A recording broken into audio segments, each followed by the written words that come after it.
extraordinariamente libre, donde había muchas discrepancias, como si hicieran una reunión de este tipo aquí, me imagino las discrepancias que tendríamos. Entre los obispos pasa la misma cosa. Pero se fue centrando, y se llegó a lo que me parece a mí que es lo central de nuestra vida cristiana. La Iglesia se dijo, mire, nosotros tenemos que arriesgarnos a pensar con fidelidad y audacia lo que tenemos que hacer en nuestros pueblos y no podemos replegarnos. La Iglesia no puede replegarse. Lo que ha enriquecido a la Iglesia no es replegarse, sino que han sido los mártires, las personas que han dado testimonio serio con su propia vida de lo que creen y de lo que esperan que ocurra en la vida de nuestros pueblos. Replegarse, eso no existe para la Iglesia. La meterán presa, la perseguirán, harán todo lo que quieran con ella, pero replegarse, no. Nosotros también somos esa Iglesia, replegarnos de nuestra pintura cristiana y de nuestro pensamiento cristiano, no. Entonces, eso, ahí dice, lo dijeron en el documento aparecido, está, lo pueden leer ustedes. ¿Y cuál es el reto fundamental que tiene la Iglesia para poder ser esta presencia de Cristo resucitado en estos pueblos que viven con muchas dificultades y con muchas esperanzas? Dice, lo leo literalmente, el reto fundamental de nuestra Iglesia hoy día es mostrar la capacidad que tenga la Iglesia para promover y formar discípulos y misioneros. En eso se mide. Que un curita va y va a hacer una catequesis de bautizo y habla no sé qué cosas, pero no le habla que tiene al niñito chico, aunque no entienda, pero a los padrinos, digamos, ¿ya? Que tiene que ser discípulo de Cristo y misionero de Cristo, que no está dando en el blanco. No. Cuando se está haciendo una catequesis de matrimonios, dice, si estos se van a casar por la Iglesia, o sea, como bautizados, se tienen que casar como discípulos y misioneros. Ser discípulos de Cristo en su vida matrimonial, en su vida familiar, y misioneros de Cristo en su vida matrimonial, en su vida personal. Nosotros tenemos que ser discípulos y misioneros en nuestras realidades concretas, en nuestra realidad laboral. Y Aparecida nos dice, y nos hace una invitación, que se las dejo, así como dice ahí, nosotros tenemos que desinstalarnos. No solo el sábado en la mañana, ¿no? Cuando se tiene que desinstalar y salir de la casa a las 5:30, 6, para ir a los madrugadores, sino que tenemos que desinstalarnos, convertirnos, amar a Cristo, digamos, ¿sí? Y usando una palabra del Papa Juan Pablo II, recomenzar todo con Cristo. Recomenzar todo. Todo tenemos que pensarlo de nuevo. También en la Iglesia.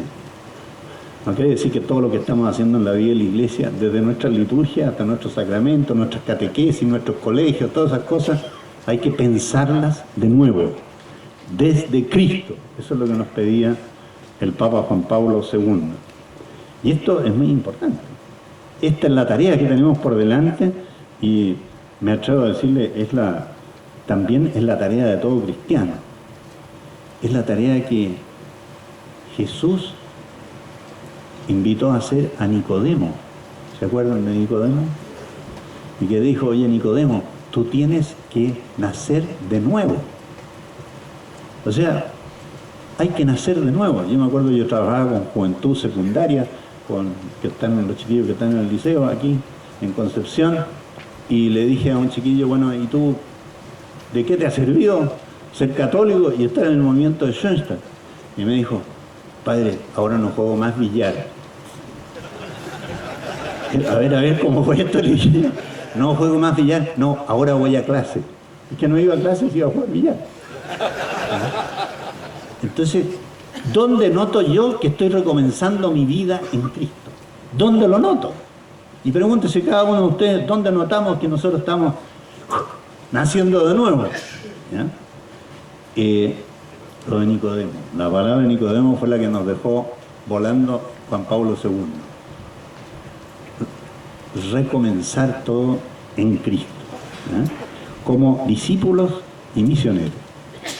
Les quiero leer discípulos, una descripción de discípulo que hace Benedicto XVI, hablando de una mujer, bastante pecadora era una mujer, pero él se inspiró en ella para decir cómo es un discípulo de Cristo. Y Benedicto XVI dice lo siguiente: discípulo de Cristo, y aquí cabemos todos, gracias a Dios, no quedamos ninguno fuera. Discípulo de Cristo es quien, en la experiencia de su debilidad humana, ha tenido la humildad de pedir ayuda. Ha sido curado por él, por Jesús, por la Virgen. Le ha seguido de cerca, convirtiéndose en testigo de la potencia de su amor misericordioso, que es más fuerte que el pecado y más fuerte, la palabra que dejó Juan Pablo II en Chile. El amor es más fuerte que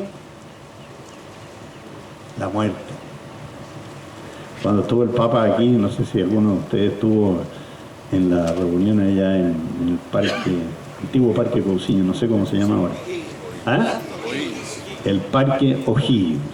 Y comenzó a ver quemazón se encendieron fogatas, hubo disturbios, los sacerdotes tuvimos que pararnos entre los que hacían los disturbios y la policía para que no hubiera más disturbios todavía. Y entonces el Papa desde el altar miraba todo esto y dijo: el amor es más fuerte que la muerte. ¿Ya? Y el amor de Cristo en nuestra vida tiene que ser más fuerte que la muerte. Discípulos, discípulos. Discípulos no porque nosotros nos creemos discípulos de Jesús, sino que porque Jesús nos elige.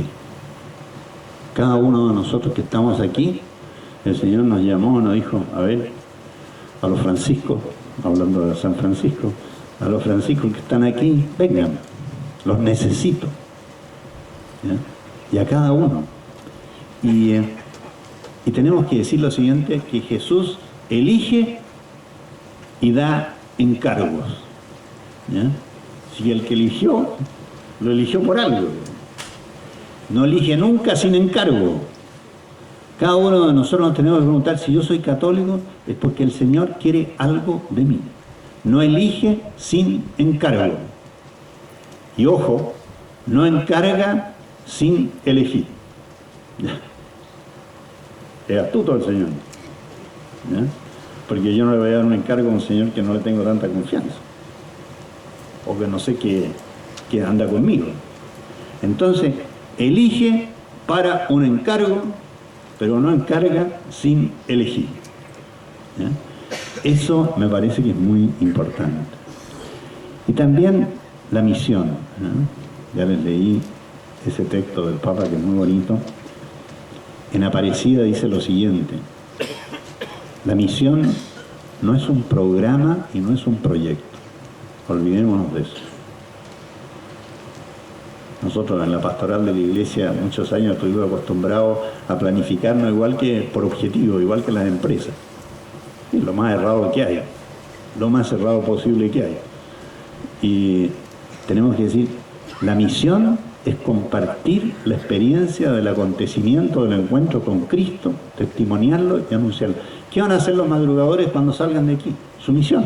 ¿Y cuál es la misión? Contar lo bueno que es ser, lo extraordinario que es ser madrugador, la alegría que nos da en nuestra vida y cómo cambia así nuestra vida. Pero es una misión que nosotros tenemos que dejar claro de qué se trata, digamos. Es por la construcción del mundo. Ese es nuestro encargo. El Señor no nos encargó a jugar a la bolita, sino que nos encargó a darle esperanza al mundo, digamos, y a construir el mundo con nuestras manos. Y con las palabras de Pedro, cuando se le acercó un tullido a San Pedro y le pidió una limosna, el tullido, y Y Pedro le dijo, mira, no tengo ni oro ni plata. Eso nos pasa a nosotros, estamos sin plata. ¿Ya? No tengo ni oro ni plata, pero te doy lo que tengo. En nombre de Jesucristo, levántate y anda. ¿Ya? En nombre de Jesucristo, esa es nuestra riqueza. Nuestra riqueza, unos tendrán bolsillos más grandes, otros más chicos, otros con hoyos, otros sin hoyos. Pero nuestra riqueza está en nuestra fe, está en nuestra confianza en Jesucristo. Y el tullido se levantó y se puso a andar. Se levantó y se puso a andar. ¿Cuántos de estos nos encontramos todos los días en nuestra calle? No solo en los semáforos, en nuestras oficinas, compañeros nuestros de trabajo, en nuestros propios hogares, hijos, nuestra esposa, nosotros mismos. A veces nosotros somos los tullidos. Levántate y anda. ¿Y para qué? En Aparecida surgió una palabra que es la que resume todo esto, que me parece que la palabra fuerte de Aparecida, la que más se repitió en Aparecida, dice, ¿para qué? Y el Papa lo insistió, para que nuestros pueblos tengan vida. Vida, la palabra vida. Para que nuestros pueblos tengan vida. No yo que tenga vida. A lo mejor tengo que dar mi vida, uno murió dio su vida por mí. Imagino que por todos ustedes también. ¿Ya? Pero lo que nuestros pueblos necesitan hoy día es que tengan vida, y vida en abundancia. Y vida, no solo la vida, por así decirlo, sobrenatural, así, en fin, rece algo, sino que la vida completa, la vida que tiene vivienda, la vida que tiene salud, la vida que tiene esperanza en recuperarse de una enfermedad, la vida que tiene esperanza de salir de una chabola, como dicen en algunas partes, para vivir en una casa semidigna, ¿ya? La vida de todo, y la vida fraternal, la vida social. ¿Ya? Entonces, para que tengan vida. Eso fue, el Papa nos dijo, el lema de Aparecida tiene que ser discípulos y misioneros de Jesucristo, para que en Él nuestros pueblos tengan vida. ¿Ya? Y yo les dejo esa palabra como una palabra que es muy importante, que la lleven ustedes en el corazón y la traten de hacer vida también. En Aparecida se dijo, aquí no podemos decir esto, claro, estábamos en un momento pentecostés, pero lo que nos interesa es que esto se haga vida en la vida de la iglesia, ¿ya? Que no se convierta en un documento que se guardó en una biblioteca muy elegante, ojalá empastado, con tapadura, pero no, eso no, el documento tiene que salir porque en alguna parte tiene que estar escrita la reflexión, pero lo que nos interesa es que esto se haga vida. Entonces ahí mismo se dijo, nuestra iglesia tiene que ponerse en una misión continental. Una misión continental. O sea, a la iglesia la tenemos que sacar de estar, no puedo decir sentado porque ustedes están todos sentados, sería feo, pero la tenemos que poner de pie como un pueblo en misión permanente. Si ustedes piensan, ¿qué se quiere de la iglesia hoy día? Un pueblo de Dios en misión permanente, de pie, no sentado. Si quieren nos ponemos de pie todos. De pie, de pie. Y todos. Y con esto paso a otro punto que me habían pedido. Ya estoy pasando la hora. Otro punto que me habían pedido que tocara aquí. De pie, los laicos. Los laicos de pie. En esto, los laicos son la parte más importante de la misión continental. El laico, ¿quién es el laico en la vida de la iglesia? Es el hombre de iglesia que está en el corazón del mundo. Esa es una dirección. Y la otra dirección es, y son hombres del mundo en el corazón de la iglesia. Esto sí que es muy importante. No se olviden de las dos direcciones.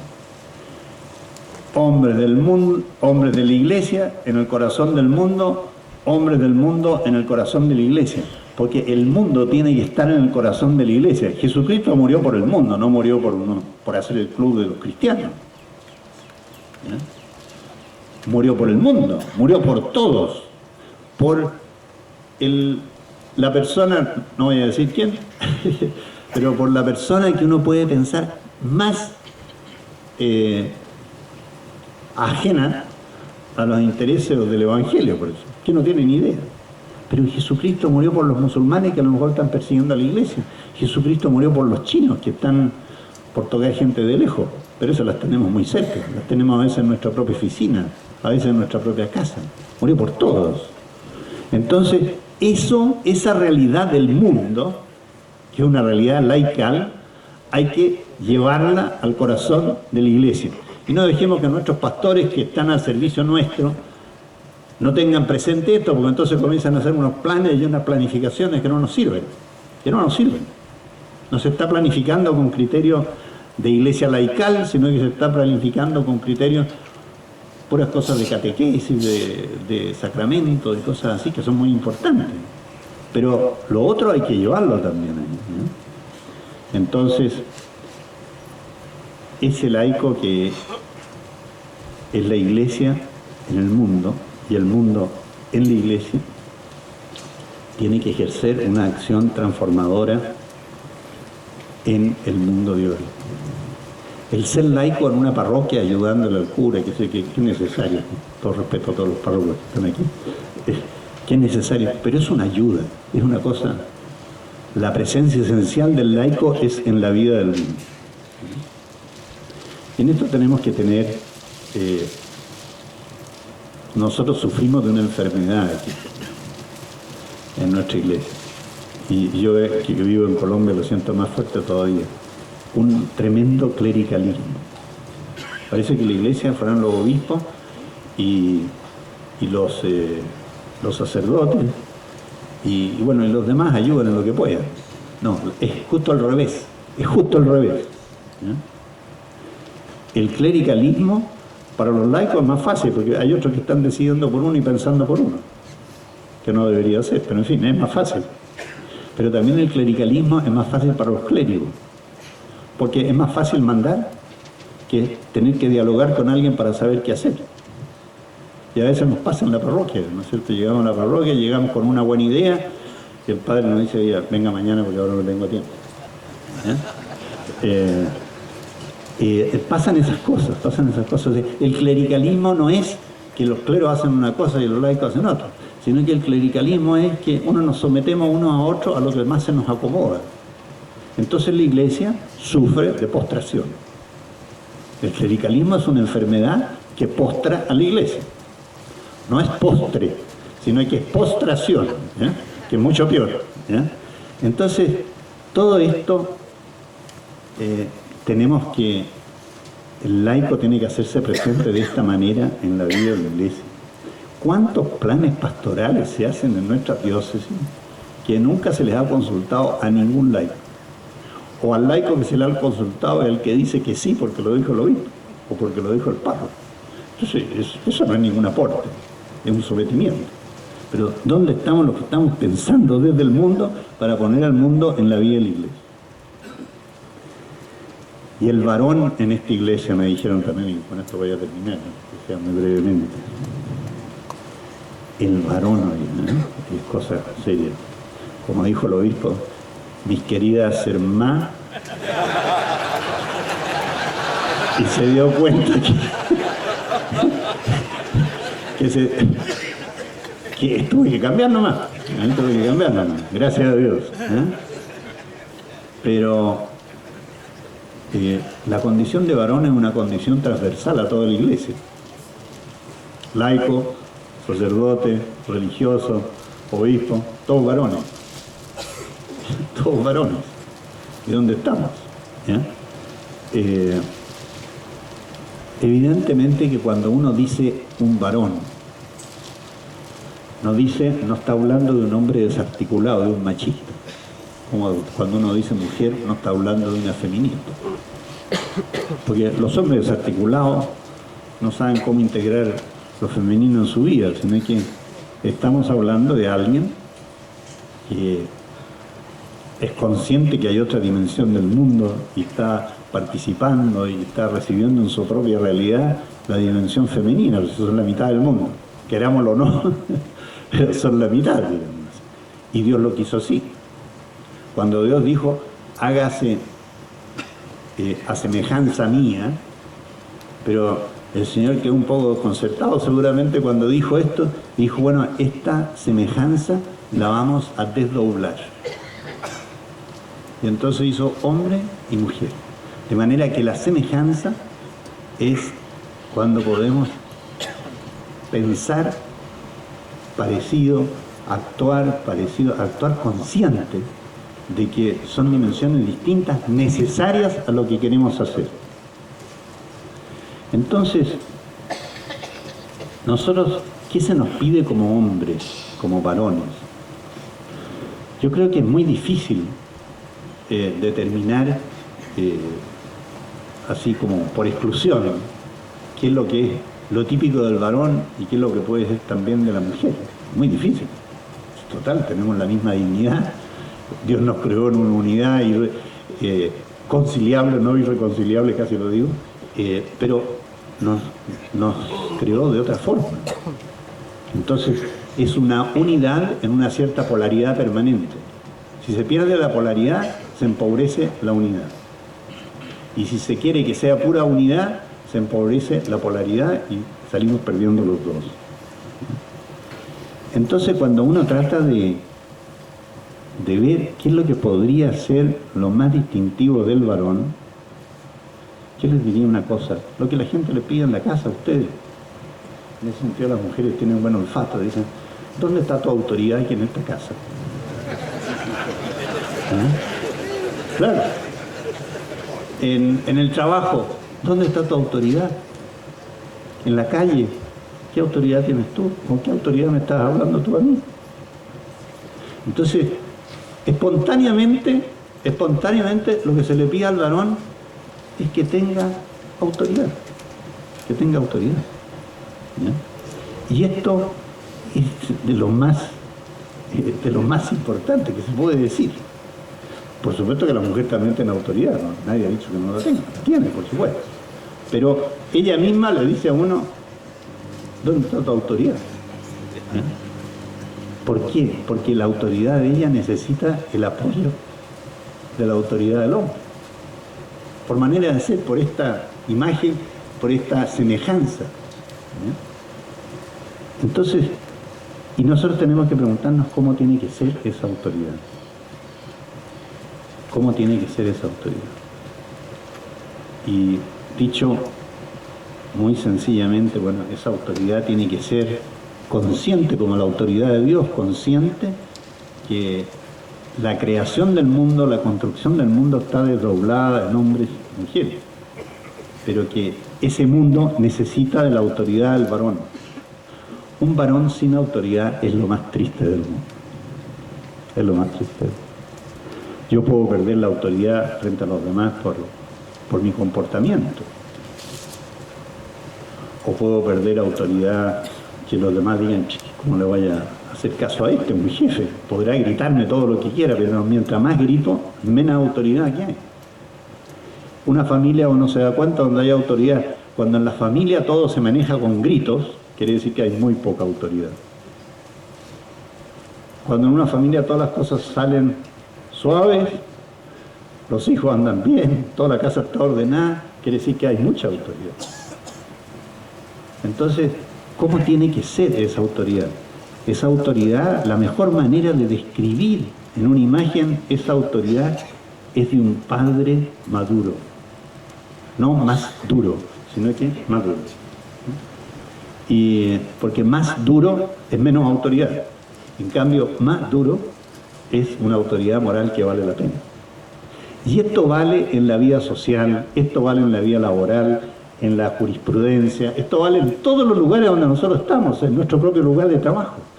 En el fondo todos somos autoridad.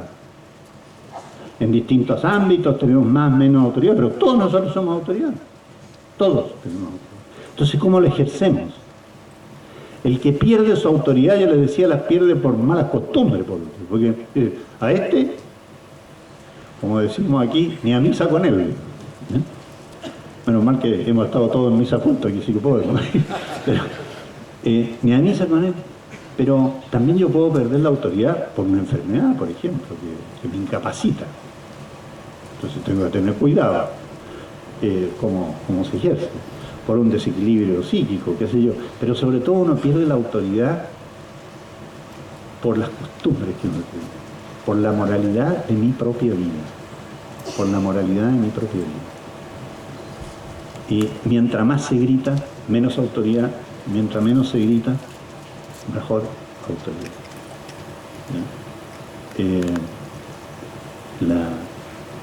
Eso yo creo que es una cosa muy, muy importante.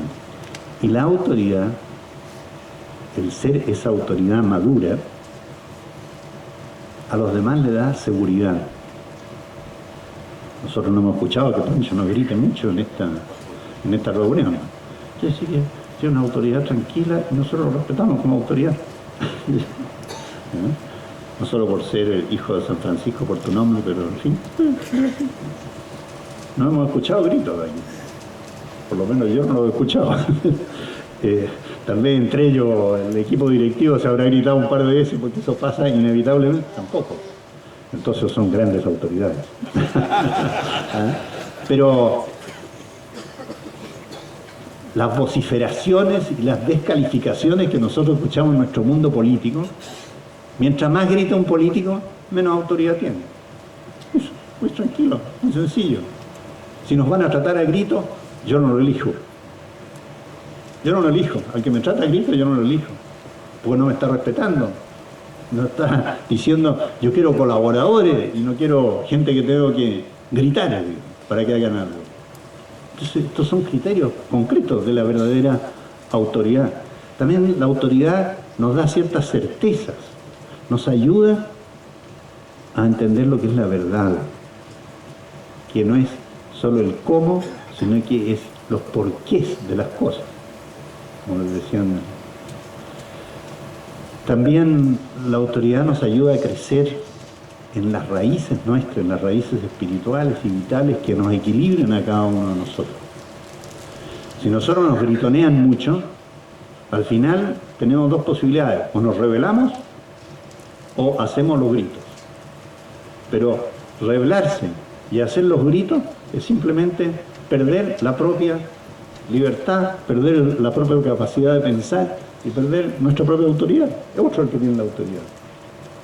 Mandados pero no culpados. Eso, que se usó durante un tiempo aquí, y lo han usado en otros países también, gran cuestión, gran cuestión. Laicos, varones, y lo central del varón es este aporte de su propia autoridad, porque el que está tranquilo, el que no gritonea, digámoslo así, y que no se quiere imponer, es el que crea los vínculos, el que crea vínculos, es un padre para la sociedad, ¿ya? Y esos vínculos que hoy día se deshacen por toda la aproximación y por la mentalidad técnica que nosotros tenemos de los cómo y no los por qué, se vuelven a crear. Y comienza a surgir en nosotros algo que es el polo opuesto de la metáfora del líquido que decía el sociólogo Bauman, ¿no es cierto? O la metáfora de lo mecánico que decía el padre profeta Kentenich. Nace un hombre integral, íntegro, un hombre nuevo. Jesús murió en manos de unas autoridades desarticuladas, que no sabían ser autoridades. ¿Ya? Autoridades civiles y religiosas. El Señor pasó por todas las autoridades ahí que había en su pueblo y murió en manos de ellos. Y curiosamente la autoridad de él fue la que quedó como modelo de autoridad.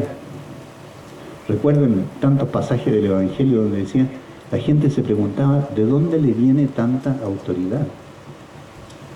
¿De dónde le viene tanta autoridad? Y él alguna vez decía, mi autoridad está anclada en hacer lo que el Padre quiere de mí. Esa es toda la autoridad que él tenía. Inclusive él no se consideraba fuente de autoridad, sino que la autoridad para él era su Padre. Yo hago, mi comida es hacer la voluntad de mi Padre. Y murió y puso por delante la autoridad de su Padre para morir por todos nosotros y adquirir también autoridad para nosotros. Yo diría, el mayor gesto de autoridad de Jesús se da en su muerte. Se da en su muerte, curiosamente. Se da en su muerte. Él dona su vida al Padre por la vida de todos nosotros.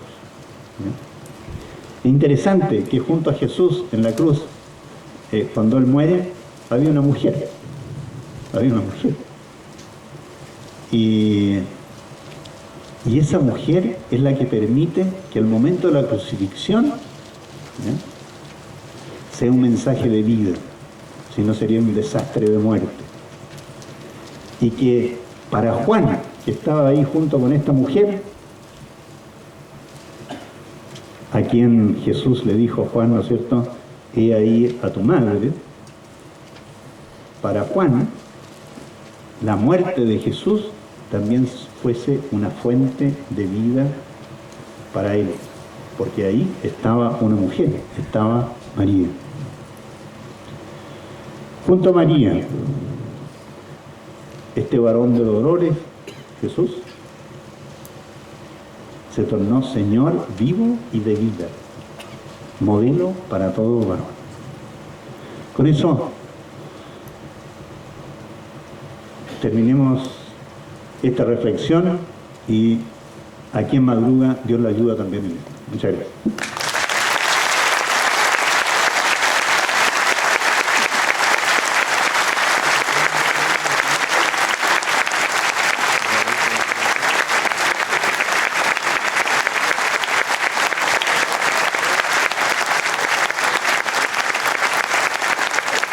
Una última cosa, ya que tocamos el momento de la alianza, que Jesús propone una alianza con María a Juan.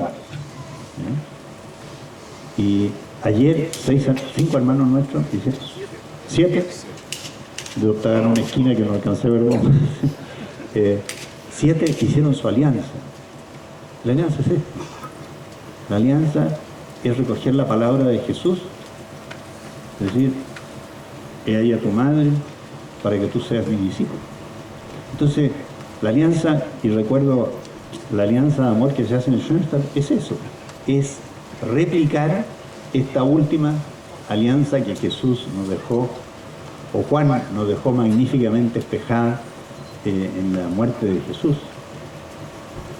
Es un acto de consagración a la Santísima Virgen, por el cual nosotros nos ponemos en manos de ella para confiar en ella, y también